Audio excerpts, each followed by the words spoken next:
Hello everyone, कैसे हैं आप सभी लोग। मैं Jay Das practice group nursing coaching classes के प्लेटफॉर्म पे एक बार फिर आप सभी लोगों का स्वागत करता हूं।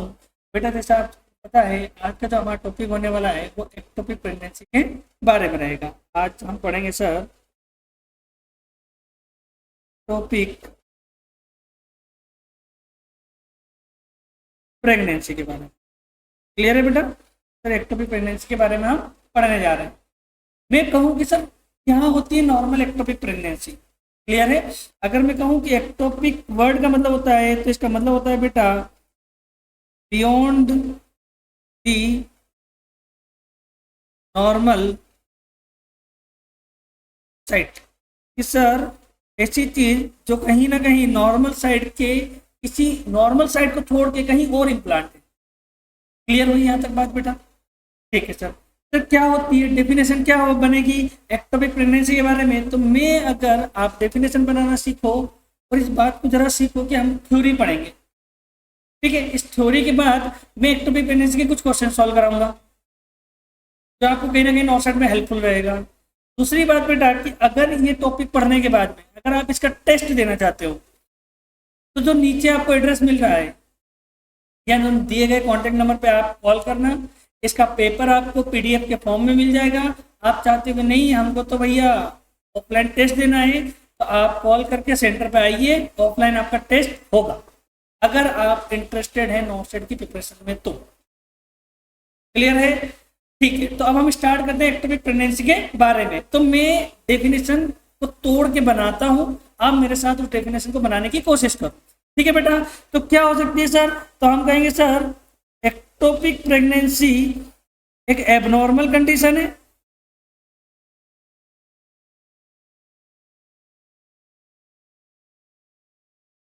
एक एबनॉर्मल कंडीशन है। मैं ये भी कह सकता हूं सर ये एक पैथोलॉजिकल कंडीशन है।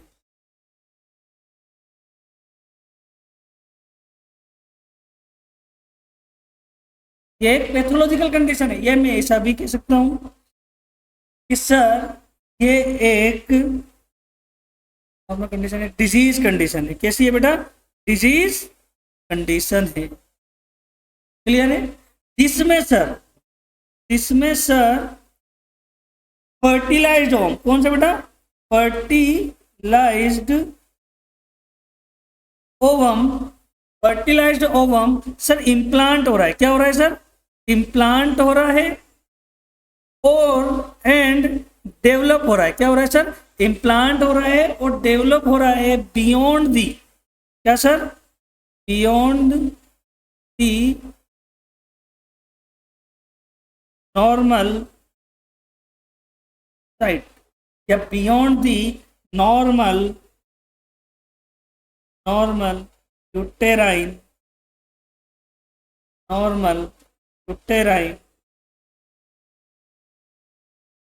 कैविटी। Normal uterine cavity. इस सर मैं ऐसा बोल सकता हूं, आप डेफिनेशन बना रहे हो कि एक्टोपिक प्रेगनेंसी एक एबनॉर्मल कंडीशन है जिसमें फर्टिलाइज्ड ओवम इम्प्लांट हो रहा है beyond the normal uterine cavity. Sir normal uterine cavity को छोड़ के अगर इम्प्लांट वो कहीं और हो जाए और वहीं पे वो डेवलप हो जाए, वहीं पे वो बड़ा हो, वहीं पे बेबी बनना स्टार्ट हो जाए, इस कंडीशन को हम कहेंगे सर एक्टोपिक प्रेगनेंसी। क्लियर यहाँ तक? यहाँ तक किसी को कोई दिक्कत? सर यहाँ तक कोई दिक्कत नहीं। आगे बढ़ू बेटा मैं कि सर एक्टोपिक प्रेगनेंसी कितने टाइप की हो सकती है। अब हम पढ़ेंगे बेटा टाइप्स। क्या पढ़ेंगे बेटा? टाइप्स। क्लियर बेटा? टाइप की अगर बात करूँ तो मेनली दो टाइप की होती है एक्टोपिक प्रेगनेंसी। कितने टाइप की होती है बेटा? मेनली कहीं ना कहीं दो मेन टाइप की एक्टोपिक प्रेगनेंसी हमको देखने को मिलती है। कौन कौन सी सर? एक को मैं कह सकता हूं sir intra uterine ectopic pregnancy. एक को मैं कह सकता हूं sir extra uterine ectopic pregnancy. Clear बात यहां तक कि सर अगर यूटेरस में भी नॉर्मल साइड को छोड़ के कहीं और इम्प्लांट हो जाए तो भी मैं क्या कहूँगा, इंट्रा यूटेराइन एक्टोपिक प्रेगनेंसी। आई बात समझ में? जैसे फॉर एग्जाम्पल आप देखो जरा, मैं आपको दिखा सकता हूँ कि सर मेरे पास ये जो एरिया है जिसे मैं मार्क कर रहा हूँ बेटा, ये वाला एरिया सर ये नॉर्मल है, ये नॉर्मल साइट है, नॉर्मल साइट है इम्प्लांटेशन।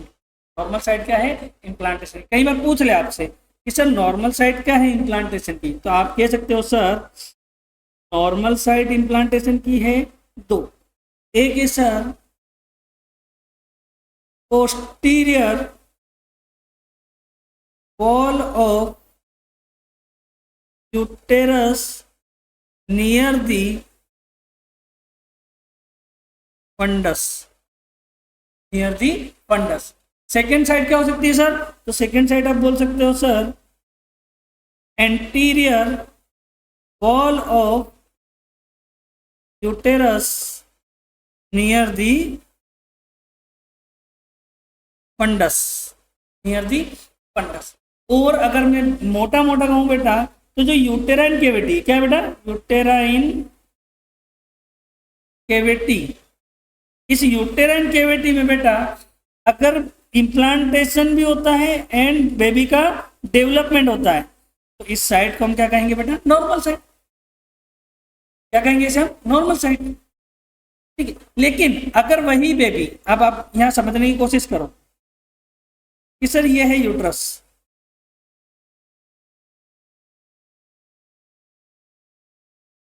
ये यूट्रस, ये देखो ये जो एरिया है बेटा ये है फंडस, ये क्या है?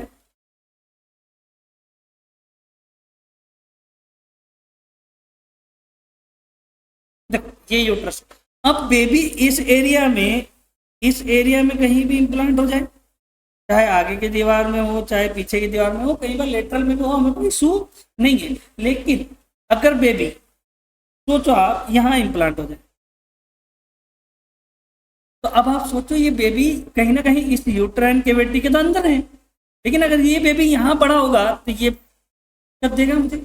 इस यूट्रस में रप्चर कर सकता है सर ये। क्लियर? बेबी यहाँ इम्प्लांट हो गया, बेबी इस सर्वाइकल ओस के यहाँ इम्प्लांट हो गया, तो ये इम्प्लांटेशन की साइड से ये तो यूटेराइन केविटी के अंदर, ये कहीं ना कहीं है तो यूटेराइन केविटी के अंदर। लेकिन अगर ये ऐसी जगह हुआ और ये बेबी बड़ा होगा तो इस एरिया को रप्चर करेगा। ये समझ रहे हो बात? तो अब यूटेराइन केविटी के बाहर ये फेलोपियन ट्यूब में हो सकता है सर, एब्डोमिनल केविटी में हो सकता है सर, कहीं भी हो सकता है। और अगर मैं मेनली बात करूं इंट्रा यूटेराइन एक्टोपिक प्रेगनेंसी की, तो वो क्या हो सकता है सर? सर्विक्स के अंदर हो सकता है, यहाँ जो इंटरस्टिशियल और फेलोपियन ट्यूब और यूटेराइन केविटी का जॉइंट है वहां हो सकता है सर। क्लियर? तो अब हम आते हैं सर कि सर इंट्रा यूटेराइन केविटी में कहाँ कहाँ एक्टोपिक प्रेगनेंसी हो सकती है, तो आप कह सकते हो सर पहला सर्वाइकल ओस में। कहाँ हो सकती है सर? सर्वाइकल ओस में। सर इसके चांस है कहीं ना कहीं 0.5%।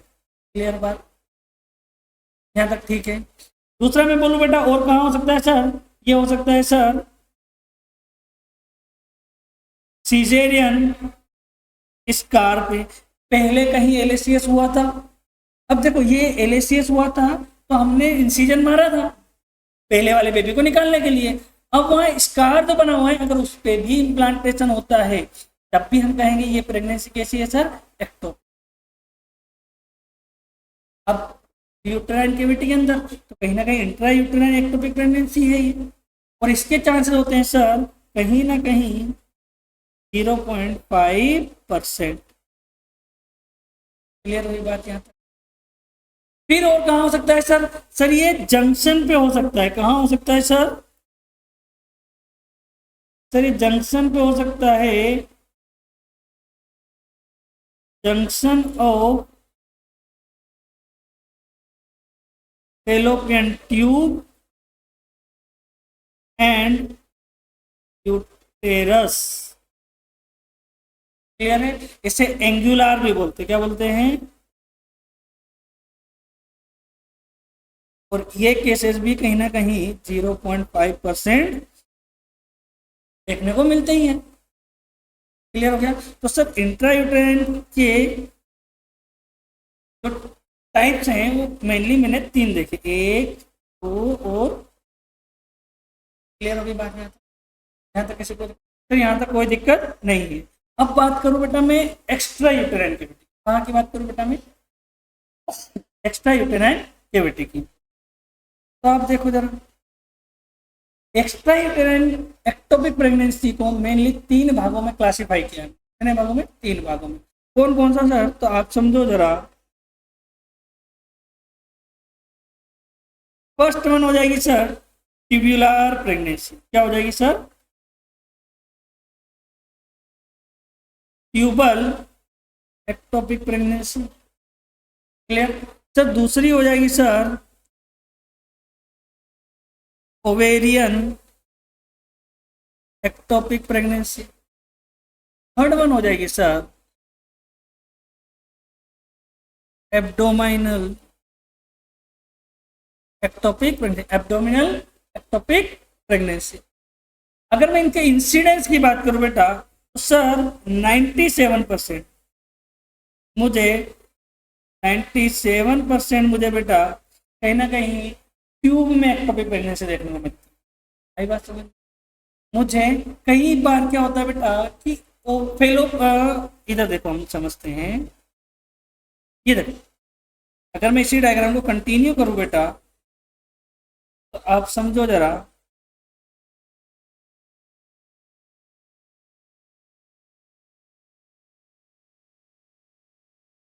ये हो गई फेलोपियन ट्यूब सर, और इस फेलोपियन ट्यूब के यहीं सर हो गई ओवेरी।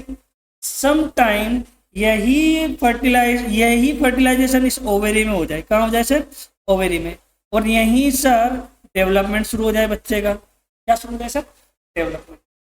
अगर इम्प्लांटेड ओवम या फर्टिलाइजेशन यहाँ हो गया और यही ओवम गिर के यहाँ आ गया, कहीं पर स्पर्म यहाँ पहुंच गया और यहीं की यहीं फर्टिलाइजेशन हो गया, यहीं इम्प्लांटेशन हो गया और यहीं डेवलपमेंट स्टार्ट। तो इस केस को बेटा मैं कहूँगा ओवेरियन एक्टोपिक प्रेगनेंसी। और ये इंसिडेंस मुझे बेटा कहीं ना कहीं 0.5% देखने को मिला। क्लियर बात है? फिर बात करूं बेटा मैं एब्डोमिनल केसेस की। किसकी बात करूं बेटा मैं? एब्डोमिनल केसेस की। तो बेटा ये मुझे देखने को मिलते हैं लेस देन 5%। अब आपके दिमाग में एक चीज आ रही है, सर मुझे एक बात बताओ, एब्डोमिन में कैसे इम्प्लांट हो गया सर? तो आपको एक चीज समझना चाहिए। क्या क्या?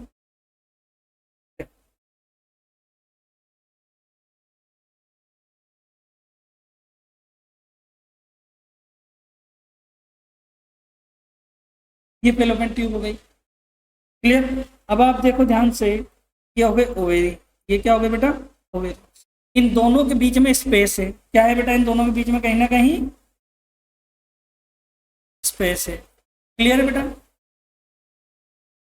इस स्पेस में से कई बार ओवम इम्प्लांटेड ओवम हो जाए, स्पर्म हो जाए, वो ड्रॉप गिर गया, वो एब्डोमिनल कैविटी में चले। कहाँ चलेगा बेटा? एब्डोमिनल कैविटी में चलेगी। इस कंडीशन में बेटा ये इम्प्लांट होगा कहाँ? एब्डोमिनल कैविटी में, और वहीं डेवलप होगा। ऐसे केसेस भी हमने देखे हैं। और यहीं से अगर मैं बात करूं बेटा कि सर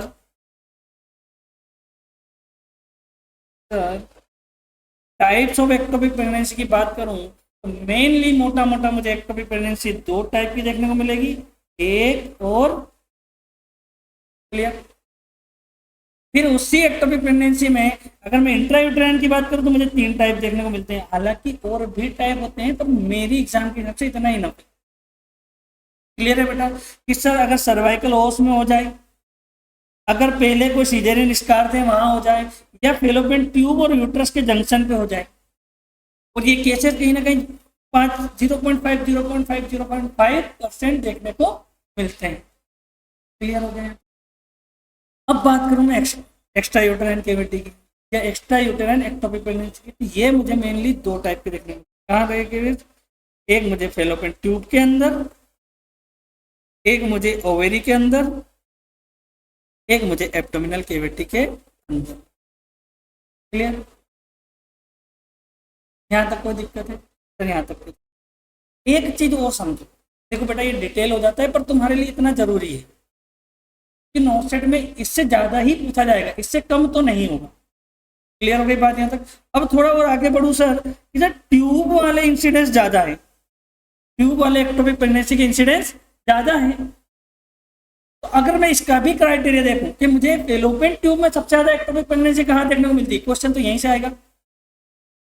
क्लियर है? पहले पहले क्वेश्चन यहीं से आता था, आजकल क्या है थोड़ा अपडेट होके क्वेश्चन यहाँ से भी आने लग गया है। तो अब मैं अगर ट्यूब के अंदर की बात करूं तो आप समझने की कोशिश करो कि सर ट्यूब के अंदर मुझे सबसे ज्यादा cases, most common ectopic pregnancy in fallopian tube अगर देखने को मिलती है तो सर वो मुझे देखने को मिलती है एम्पुला में। कहाँ देखने को मिलती है सर? एम्पुला में। और ये लगभग मुझे 55% केस देखने को मिलते हैं। पूरी एक्टोपिक प्रेगनेंसी के 55% केसेस में मुझे जो ओवम दिखेगा, फर्टिलाइज ओवम दिखेगा, वो एम्पुला में देखने को। क्लियर हो गया? अब अगर आगे बात करूं बेटा मैं कि सर दूसरा मोस्ट कॉमन साइट तो वो होगी सर इस्थमस। इस्थमस, और मुझे लगभग 25% केस इस्थमस के देखने को मिलेंगे। क्लियर हुआ? मान लो 100 महिलाओं को एक्टोपिक प्रेगनेंसी थी, आई बात समझ में? तो उसमें से 55 महिलाओं में मुझे ये देखने, और उसमें से 25 महिलाओं में मुझे ये। क्लियर? यहाँ तक ठीक हो? फिर बेटा मैं आगे बढ़ूं तो मुझे कहीं ना कहीं इनफंडिबुलम,